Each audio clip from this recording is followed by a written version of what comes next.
बरेली की सभी सम्मानित जनता को प्यार भरा नमस्कार। कैसे उम्मीद करते हैं बहुत अच्छे होंगे।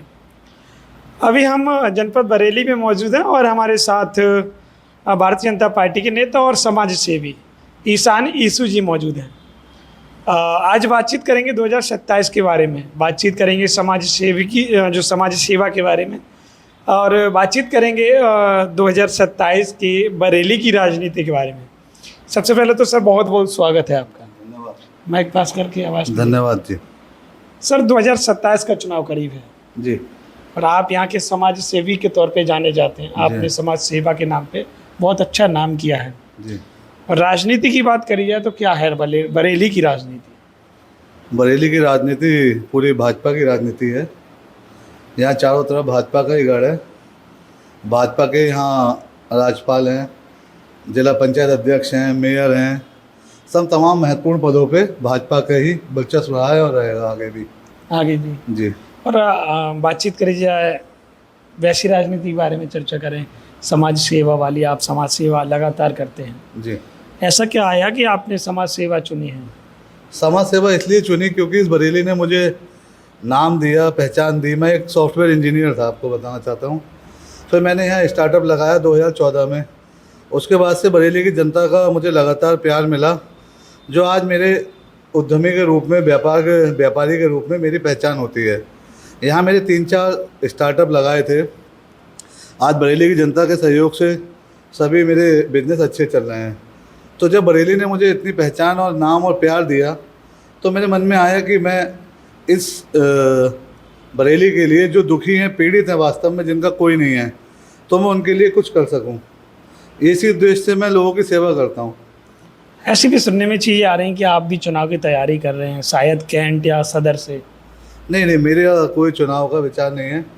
मेरा सिर्फ एक उद्देश्य है कि जो यूथ है वो आपस में कनेक्टेड रहे। जैसे पहले होता था कि हम लोग आपस में रोज़ शाम को मिलते थे, बातें करते थे, एक दूसरे से हम लोग प्रॉब्लम शेयर करते थे।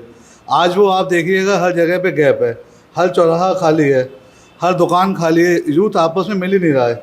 अब जो दोस्ती है वो सिर्फ फ़ोन की रह गई है। इसलिए मैंने अभी एक युवाओं का सम्मेलन किया था, सम्मान का। उसमें बहुत से 500-700 युवा आए थे। सबका मैंने सम्मान किया। सभी सम्मानित युवा थे जो बरेली के लिए, अपने क्षेत्र के लिए हमेशा समर्पित रहते हैं। उन सबके साथ मैंने एक सहभोज का कार्यक्रम रखा था। उन्होंने आपस में एक दूसरे को जाना और आगे भी मैं निरंतर हर महीने ऐसा कार्यक्रम करता रहूँगा, जिससे यूथ आपस में एक दूसरे को जाने। कोई किसी के कहीं काम आ सकता है, कोई किसी के कहीं काम आ सकता है। जब हम पाँचों उंगली मिलके ही मुट्ठी बनती है और मुट्ठी हमेशा भारी रहती है। तो मेरा प्रयास यही है कि सबको एकजुट करना। जो राजनीति की जो खबर आ रही है ये भ्रामक है। जी, भ्रामक है। अच्छा, एक चीज़ और बता दीजिएगा। भारतीय जनता पार्टी की सरकार है और कहीं ना कहीं बरेली में अच्छा खासा दबदबा भी है जी।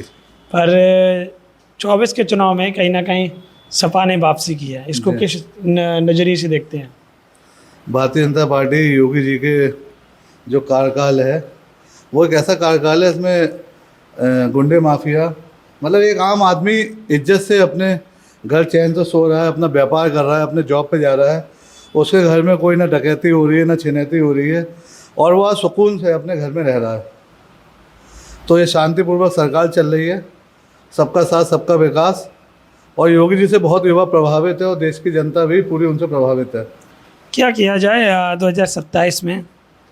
क्योंकि सपा ने भी वापसी की, मैंने आपसे कहा सपा के बारे में क्या कहेंगे?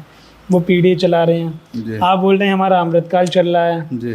तो उन्होंने कहीं ना कहीं सपा ने वापसी भी की है 24 में। क्या उसका फर्क पड़ेगा बरेली की राजनीति? कोई फर्क नहीं पड़ेगा। की राजनीति सरकार किसी पीडीए से नहीं चलती। सरकार सभी वर्ग विशेषों से चलती है, सभी धर्मों से चलती है, युवाओं से चलती है।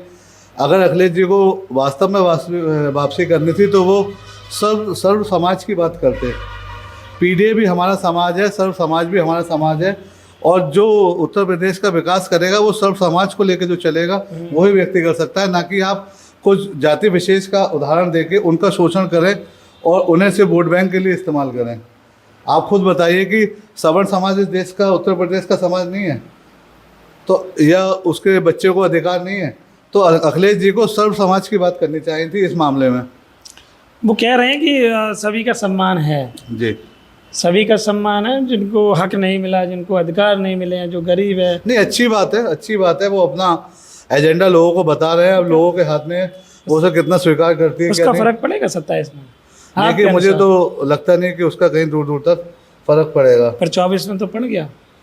24 में पड़ गया था, वो बात आपकी ठीक है, लेकिन 27 में नहीं पड़ेगा। नहीं पड़ेगा। 24 के बाद से फिर लगातार भारतीय जनता पार्टी ने घर घर जाके, बूथ बूथ जाके धरातल पे काम किया है। अभी भी लगातार प्रोग्राम आ रहे हैं, जनता से हमारे बड़े नेता, छोटे नेता लगातार टच में हैं, उनकी हर समस्याओं का समाधान कर रहे हैं। जो गलतियां हुई वो हुई होंगी, लेकिन फ़िलहाल इस समय एक एक कार्यकर्ता जनता से कनेक्ट है, एक एक पदाधिकारी जनता से कनेक्ट है, एक एक नेता जनता से कनेक्ट है। युवाओं के बारे में क्या कहेंगे? वो भी नाराज लग रहे हैं। नीट की परीक्षा जो हुई, कॉकरोच जनता पार्टी का गठन हुआ, तमाम चीज़ें हुई, तो जनता के युवा कहीं आक्रोशित लग रहे हैं, धरना भी दे रहे हैं कई जगह। क्या है? सरकार तमाम युवाओं के लिए योजनाएं ला रही है जिससे वो अपना स्टार्टअप लगा सकें, और जो पेपर लीक वाला मामला है उसकी जांच चल रही है और दोषियों पे ऐसी कार्रवाई होगी जो एक मिसाल बनेगी वास्तविकता में। इन सब चीज़ों में समय ज़रूर लगता है, लेकिन सरकार हमेशा युवाओं हित में अग्रसर है और युवा हित में कार्य कर रही है। अब आप देखिए कितना इस सरकार में और पिछली सरकार में युवा उद्यमी बना है। आप सर्वे कीजिएगा, कितना युवाओं ने स्टार्टअप लगाया, कितना युवा व्यापारी बनाए, आपको खुद फर्क पता चल जाएगा। इस सरकार में और पिछली सरकारों में कितना युवा व्यापार में था। पिछली सरकारों में युवा व्यापार अपने एक पिताजी का, एक दादा का, परदादा का संभालता था।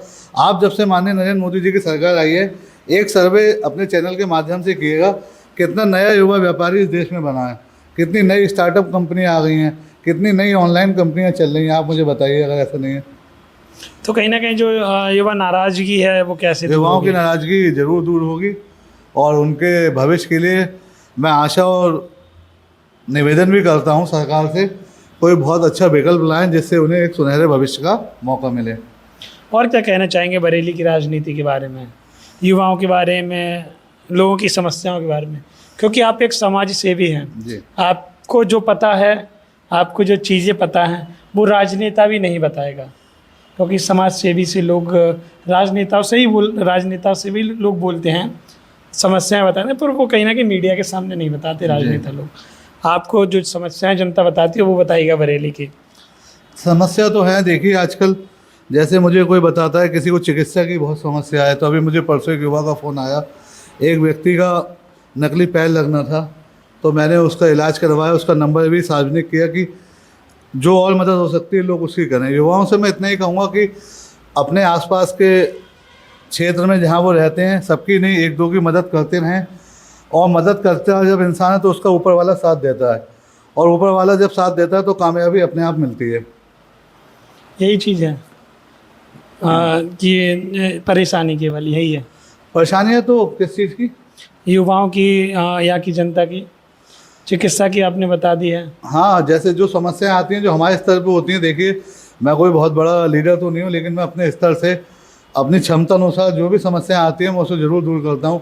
मैं समय समय पे गरीबों के लिए जो भी बस से लेके जो भी, अब मैं उस चीज़ को यहाँ आपके कैमरे के माध्यम से ओपन नहीं करूँगा, जो भी मतलब मेरी क्षमता अनुसार, सामर्थ्य अनुसार जो होता है मैं उसे करता हूँ।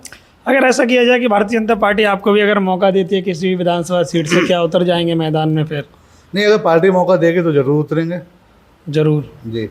आपने कभी सपना देखा है कि हाँ हम भी कभी विधायक बनेंगे, ईशु नहीं, जी मैंने भी कभी सपना विधायक बने? इसलिए नहीं देखा, सपने जब टूटते हैं तो बहुत दुख होता है, और ज़िंदगी आपकी रैंडम चलती है। अधिकांश आपने देखा होगा लोगों के सपने टूटते ही देखे होंगे।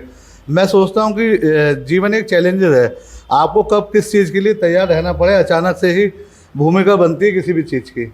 मैं एक सॉफ्टवेयर इंजीनियर था, उसके बाद मैं राजनीति में आया, मैं व्यापारी बना, तो मैंने कभी ये भी सपना नहीं देखा था कि मैं एक व्यापारी बनूंगा, तो इसलिए मैं सपनों में विश्वास नहीं करता। एक समाज सेवी बनूंगा, व्यापारी जी, बनूंगा जी तो सपनों में कभी विश्वास नहीं करते। जी। सपने जब टूटते हैं तो दिल बहुत दुखता है। यही चीज़ें हैं जी। एक लास्ट सवाल हो रहा है, राजनीति ही में क्यों आए? आप सॉफ्टवेयर इंजीनियर थे, अच्छा खासा काम करते, देश में टेक्नोलॉजी के नाम पे ना काम करते, टेक्नोलॉजी के लिए काम करते। जी, एक्चुअली मुझे ऐसा लगता है जितनी मैं मेहनत करता हूँ उसका मुझे रिजल्ट नहीं मिल पा रहा है। तो मैं जैसे 12 घंटे 8 घंटे की जॉब करता था, तो मैं उस सैलरी से सेटिस्फाई नहीं था, तो फिर मैंने जॉब लेफ्ट कर दी, अपना स्टार्टअप लगाया, अपनी एनर्जी को अपने काम में लगाया, जिसका मुझे 100% रिजल्ट मिला। इसलिए मैं आज अपने परिवार के करीब हूँ, अपने बरेली वासियों के करीब हूँ, अपने रिश्तेदारों के करीब हूँ। ये मेरे लिए एक बहुत बड़ा अचीवमेंट है कि आज मैं अपने परिवार के साथ हूँ, अपने मित्रों के साथ हूँ, वरना मुझे वहाँ कौन पहचानता और कौन जानता। मतलब सबके साथ समय बिता रहे हैं, सबकी जी। सब मदद कर रहे हैं और कहीं ना कहीं फैमिली के साथ भी हैं जी, ये शायद जॉब में या सॉफ्टवेयर इंजीनियरिंग में नहीं हो पाता। और अच्छा खासा बिजनेस भी कर रहे हैं। जी। चलिए, तो आपने देखा हमारे साथ ईशान ईसू जी मौजूद थे जो 2027 के चुनाव के लिए कहीं ना कहीं ऐसा सुनने में आ रहा है, उसको कहीं ना कहीं निराधार कर दिया कि ऐसी कोई भी चीज़ें नहीं हैं। 2027 के चुनाव में आपको क्या लग रहा है बरेली की राजनीति के बारे में? आपको क्या लग रहा है, क्या योगी जी पुनः वापसी कर पाएंगे या फिर अखिलेश जी आने वाले हैं या फिर कोई और आएगा जो उत्तर प्रदेश की राजनीति को संभालेगा? आपके अनुसार क्या लग रहा है, कमेंट करके ज़रूर बताइएगा। और आपका बहुत बहुत धन्यवाद, आपने कीमती समय दिया और जो आप समाज सेवा करते हैं वो काबिल तारीफ़ है। बहुत बहुत धन्यवाद आपका।